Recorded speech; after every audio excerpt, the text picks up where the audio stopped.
刚上手的时候啊，这22款的 Y9000P 和21款是真的没啥区别。大屁股的散热设计让纵轴比正常笔记本长出一点，银灰配色的金属机身质感确实不错，表面的喷砂非常细腻，上手摸的时候冰凉和丝滑你都能感受得到。因为颜色的关系，使用痕迹相比深色控制得更好。中心的大 Y 依旧可以点亮，通过 FN+L 控制。立体风筝面加上镀铬注塑工艺，开关其实都很好看。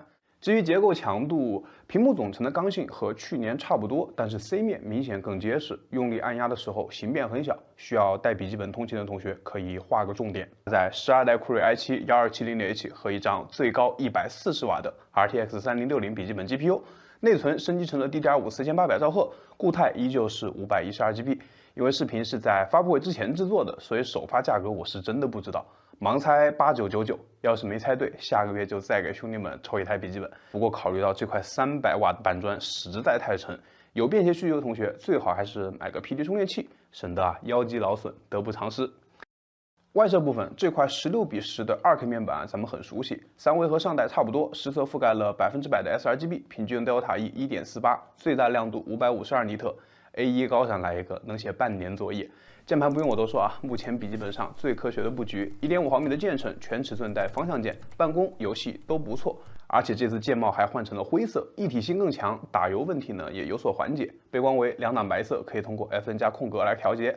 扩展器方面，4A 2C 改成了3A 3C， 本质上还是6个 USB， 就是接口形式换了一下。当然啊，我肯定是更喜欢4A 2C 一些。尾部最高支持130瓦的 PD 充电，同时呢还提供了一个 HDMI， 一个 RJ45 网口。拆开地壳，2个内存插槽，2个 M2， 规格和上代一样，2条8GB 的 DDR5 来自海力士，读写还行，就是延迟高了5纳秒。固态也是美光的3400，速度很霸道，作为启动盘完全没有问题，而且没有出现之前大文件写入掉速的问题。网卡升级成了 AX211， 支持国内还不支持的 WiFi 6E。80瓦时的电池和上代一样，亮度150尼特静音模式。Y9000P 呢可以坚持大约6个小时，上课或者泡图书馆应该是够用了。先折磨 CPU， 单烤 FPU 30分钟，12700H 最高128瓦，平均107瓦，最后稳定在105瓦左右。此时 P Core 达到了4G 赫兹，E Core 为3.1G 赫兹，表现相当暴力。不过温度也比较高 ，CPU 封装达到了96度。单烤显卡这次8x MSA 居然没把这张显卡喂饱，撞到了电压墙，于是我们换成了4x MSA， 频率会低一些，平均功耗为139.3瓦，温度也不高啊，平均79度，表现同样稳健。最后我们双烤1小时，我知道整容者很强，但是16寸的笔记本跑出175瓦的总功耗，真的让我很意外。作为对比，21款的 Y9000P 是165瓦，所以第一个提升就出现了。22款的整机功耗比去年提升了10瓦。温度的话 ，CPU 只有86度，分散稳健，显卡稍高一点，平均84度。然而这还不是全部啊，满载下的表面温度居然比去年低，键盘面基本保持在36度附近，体感很舒服。高温区域出现在键盘上沿和出风口附近，最高45度。而且为了照顾外接鼠标，右侧出风口也明显比左边凉快，只有40度，左边则是49度。这一点啊，肯定和全新的散热设计息息相关，再加上风量更大的风扇，才造就了咱们上面测试出的功耗提高、表面温度降低的情况。更要的是，风噪居然也比去年低了1分贝，保持在52分贝上下。除此之外啊，这次 Legion 自动里面还加入了自定义模式，切换之后电源键会变成紫色，在这里大家可以调节 CPU 的功耗上限，设置显卡超频、动态功耗的范围以及风扇曲线等等。感兴趣的同学可以把玩一下。先看Cinebench，隔代如隔山。11代 i7 咱们上期讨论过啊，这次 R7 580H 果然更没牌面。新款 Y9000P 的单核领先了前辈24%，多核更夸张，居然有42%，属实离谱。22年的幻16明显要更坚挺一些，单核落后1%，多核领先1%，说是5开应该不过分吧。Blender 要略强一些，3款新品啊咬得都很紧。Y9000P 凭借着更高的核心功耗，实测表现要优于幻16，只比搭载 i9 的枪神6 Plus 弱3%。CPU 这里的趋势也类似，两台搭载12代 i7 的新品依旧是55开 ，i9 则是凭借着更高的单核频率领先一步，而7580H 就比较惨了啊，心疼。显卡方面，最高140瓦的 RTX 3060笔记本 GPU 只比上代多了10瓦。掐指一算，提升幅度应该不会超过5%。不过根据 3D Mark 的测试结果啊，我还是太年轻了。相比120瓦的幻16 Y9000P 2022领先了7%，毕竟差了20瓦的功耗，这个成绩还算合理。而在面对 R9000P 的时候，居然也有7%。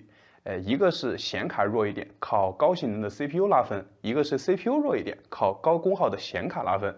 两台参考系居然形成了微妙的平衡。游戏实测因为有12代酷睿的加入啊，所以新款游戏本的表现普遍会更好一些。一顿操作下来，22款的 Y9000P 分别领先 R9000P 和幻16 9%和6%。不过在我们细品数据的时候啊，3A 游戏的提升其实比较有限，就是5帧左右的区别吧。考虑到这3台笔记本啊都能在 2K 较高画质下推出60帧左右的成绩，对实际体验的影响其实并不大。DOTA 2和 CSGO 的进步倒是挺明显的，都在20%以上。21款的 R9000P 啊，超频它是内置在野兽模式下的，只要你在 BIOS 中开启显卡超频，切换到野兽模式就会默认应用了。22款呢，则是把这个开关放进了 Legion Zone 里，点开一下就可以给核心和显存分别超频100兆赫和200兆赫，非常的方便。至于生产力，1270H 有6大8小，天生就比上代 CPU 多4个线程，再算上核显加速的优势，做起内容来体验真的很棒。这一点啊，在2台新产品上都有体现。900多分的 PR 比很多工作站还高，相比之下，AE 和 PS 的提升就比较小了。不过多多少少呢，还是有一点，比如 Y9000P 2022的 PS 跑分就比 R9000P 快了9%，达芬奇也多了差不多100分。总的来讲啊，如果你是内容创作者，那么12代酷睿的笔记本真的很有吸引力。工业软件也差不多 ，Y9000P 的帧数普遍都要比其余2台高。虽说其他2兄弟的表现也不差，该用的都能用。不过细品下来，基于580H 的 R9000P 确实比较惨 ，Creo 的帧数明显比新款低，玛雅也慢了不少。综合下来 ，Y9000P 2022能够领先差不多13个百分点，也算是不小的提升了。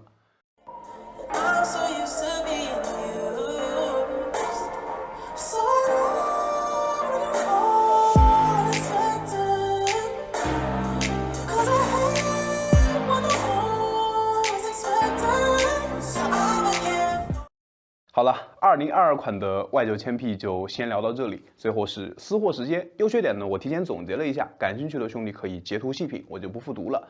不瞒大家说啊，其实我拿到这台笔记本的时间还是比较短，要是再长一点，兴许还能再和大家叨叨个5分钟。首先我得承认，在有限的体验时间中，这台笔记本的完成度已经达到了令人发指的程度。这么多测试下来啊，你很难在它身上找到短板。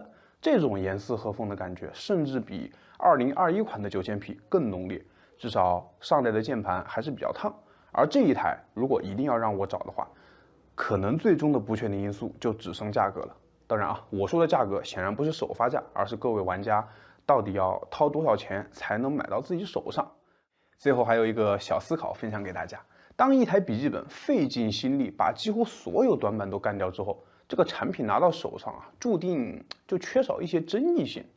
你喜欢这个，我喜欢这个，众口难调，百花齐放的才有意思。老少皆宜的水桶机思路对绝大多数消费者肯定是好事，但是在平衡之余，其实我也很期待拯救者还会给我们带来什么样的变化和惊喜。先聊这么多，下期再见 ，Goodbye。